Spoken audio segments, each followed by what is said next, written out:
Saudara, berjumpa kembali dengan saya Pendeta Yanti Rusli, dan pada kesempatan ini saya ingin berbagi tentang dua tokoh, yaitu Yudas dan Matias.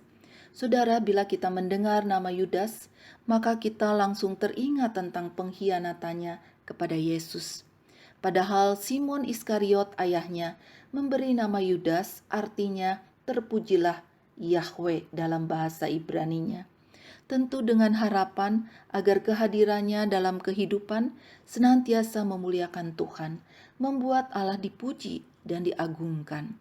Namun mengapa di dalam Injil dicatat bahwa Yudas ini mencuri, seperti dikatakan di dalam Yohanes 12 ayat 4 sampai dengan ayat yang ke-6.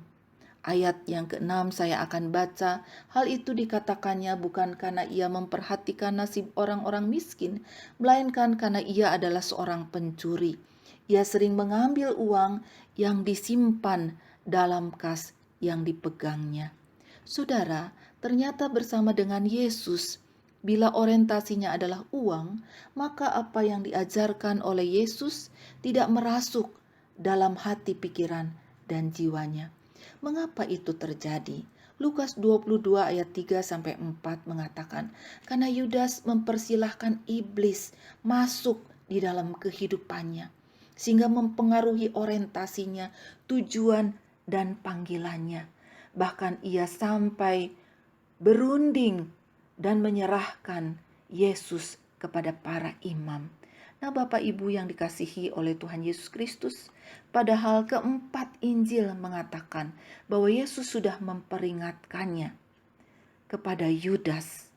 Dan apa yang terjadi dari akhir hidup dari Yudas sebagai murid yang tidak mau mendengar perkataan Yesus. Kisah Para Rasul 1 ayat 18 mengatakan, Yudas ini telah membeli sebidang tanah dengan upah kejahatannya. Lalu ia jatuh tertelungkup dan perutnya terbelah sehingga semua isi perutnya tertumpah keluar. Nah saudara, namun demikian kebersamaan, kehadiran, dan peran sertanya sebagai murid tidak dapat dilupakan. Dan pasti ada hal yang indah dan baik yang semula ia lakukan. Oleh sebab itu di dalam Kisah Para Rasul 1 ayat 15-26 dikatakan bahwa Matias terpilih menggantikan Yudas.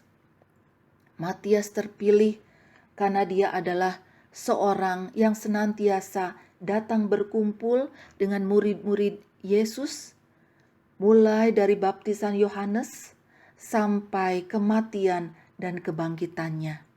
Jadi saudara, Matias adalah seorang yang rajin, setia, dan betul-betul percaya kepada Yesus yang mati dan bangkit. Meski namanya hanya disebut satu kali saja, tetapi keberadaannya sebagai pengganti Yudas sangat bernilai.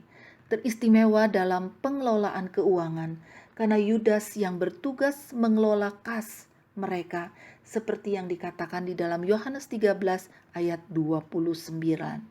Saudara, mari kita belajar dari kedua murid Yesus ini agar perjalanan dan akhir hidup kita dapat selalu memuliakan Tuhan, sehingga membawa setiap orang dapat memuji dan mengagungkan namanya.